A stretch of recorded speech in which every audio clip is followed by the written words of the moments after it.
3. Halo, ini dengan Buce. Saya sekarang bersama dengan Philip Mantova ya. Kita ada di mana nih? Kita lagi di mana ya? Di LA ya? Kita ada di LA ya. Los Angeles, Amerika. Los Angeles. Nah, Philip, aku tadi barusan ikuti kebaktiannya luar biasa. Harapannya ini pertama kali saya ketemu sama Philip ya. Saya dengar begini. Saya dengar katanya Philip pernah alami pergi meninggal. Itu gimana ceritanya? Itu gimana? Saya nggak meninggal. Gitu. Saya tidur 31 Desember memasuki tahun baru 1 Januari. Tahun berapa itu bisa tahu? Tahun 1 Januari tahun 2000 ya, tiba-tiba roh saya diangkat untuk melihat ke neraka. Tentunya sebuah pengalaman. Pengalaman itu tidak seperti firman Tuhan yaitu Alkitab. Kalau Alkitab tidak menulis ada neraka, kita harus mengabaikannya. Tapi karena Alkitab mengatakan ada, kita harus memperhatikannya. Oke, saya sebentar ya. Jadi pada waktu itu kamu lagi dalam keadaan tidur, kira-kira itu malam tahun baru ya, 1 Januari. Ya, jam 5 pagi itu. Jam 5 pagi. Jadi kejadiannya pada jam 5 pagi 1 Januari 2000. Tahun 2000. Oh, tahun 2000. 14 tahun yang lalu berarti hari ini. Dalam keadaan apa? Kamu apakah dalam Sadar. Sadar. Kalau roh kita dibawa Iya. satu tempat, kita bisa membedakan mana mimpi mana bukan. Iya. Sekarang saya ketemu dengan Anda, Iya. ini bukan mimpi. Dengan Buce. Iya, dengan Bucia, Iya. ini bukan mimpi, kenyataan. Jadi waktu itu apa yang kamu lihat?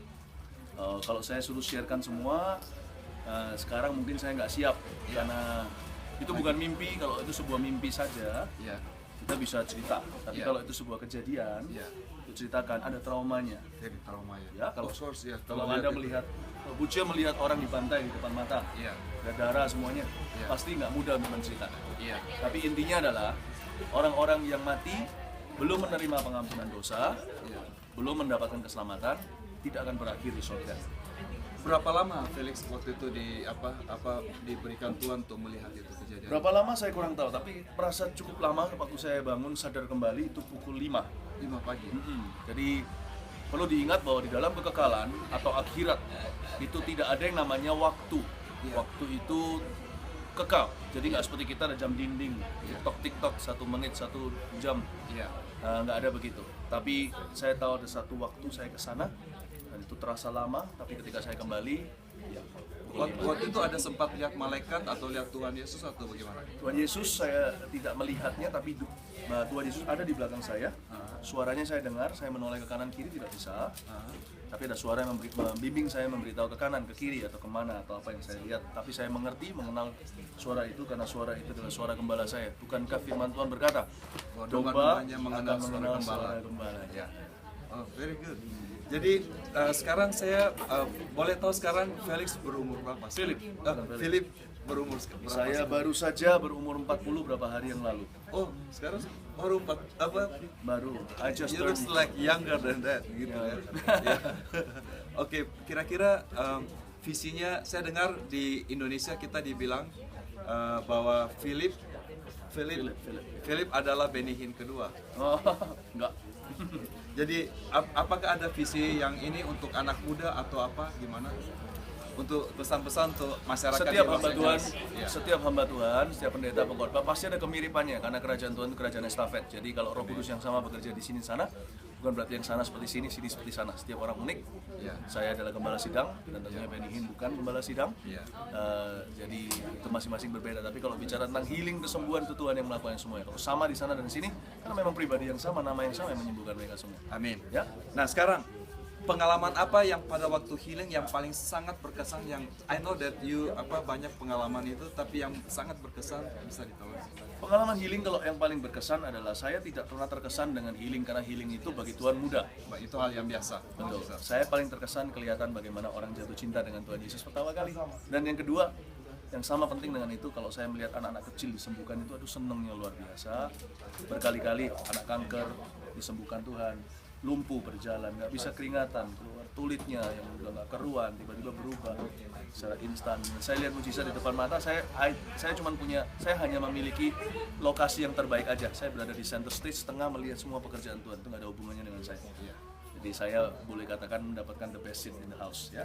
Saya boleh tahu pada waktu saya lihat pada waktu pada waktu berkhotbah, Philip melihat seperti ada something happen to orang gitu. apakah ada visual, ada melihat malaikat atau melihat something bahwa orang ini disembuhkan dari penyakit ini? Do you hear the voice atau bagaimana? Well, we don't always hear the voice. Yang pasti must always have faith. Kita harus selalu punya percaya dan beriman kepada Tuhan. Ya. Manusia dikatakan kembali ke Alkitab, semua kembali ke Alkitab. Saya punya 1001 pengalaman, tapi pengalaman itu harus tunduk kepada apa kata firman Allah. Saya pastikan hidup saya tidak bergantung dengan pengalaman, tapi apa kata Tuhan, apa kata Alkitab. Alkitab berkata dengan jelas, manusia, orang benar akan hidup oleh iman. Jadi nggak selalu kita manja, harus dengar dulu. Kadang-kadang kita bisa beriman, percaya sesuatu. Kalau saya melayani seseorang, apakah saya selalu melihat? Tidak selalu. Kalau bisa melihat terus kan nggak butuh iman. Iman kan timbul dari pendengaran, kita dengar firman Tuhan, kita percaya, kita mengamininya, dan kita bertindak atasnya.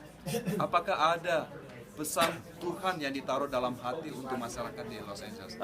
Apa spesifik? Spesifik bagi setiap masyarakat Indonesia di Los Angeles, seperti yang saya katakan tadi, kalau Anda adalah anak Tuhan yang sudah kenal Tuhan Yesus, maka Anda harus tahu Anda datang kemari bukan karena imigrasi, bukan karena sekolah, kuliah, dan sebagainya, atau bekerja.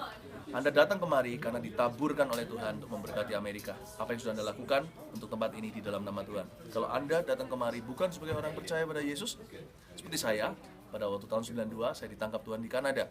Di Indonesia malah nggak selamat-selamat, di sini malah ketangkap. Kadang-kadang Tuhan memberi rute ulang, putar begitu demi untuk mendapatkan kita. Dia mau bekerja demikian rupa untuk bisa menjangkau kita.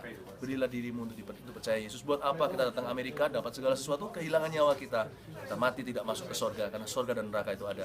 Saya percaya, berdoa, dan nama Anda pun tertulis di kitab kehidupan, agar Anda membuat keputusan untuk mengenal Tuhan Yesus sebagai Tuhan dan Juru Selamat.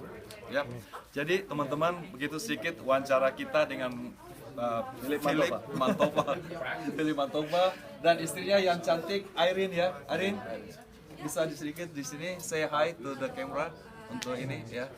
Ini adalah Irene, istrinya yang cantik. Terima kasih untuk ini ya. Tuhan berkati.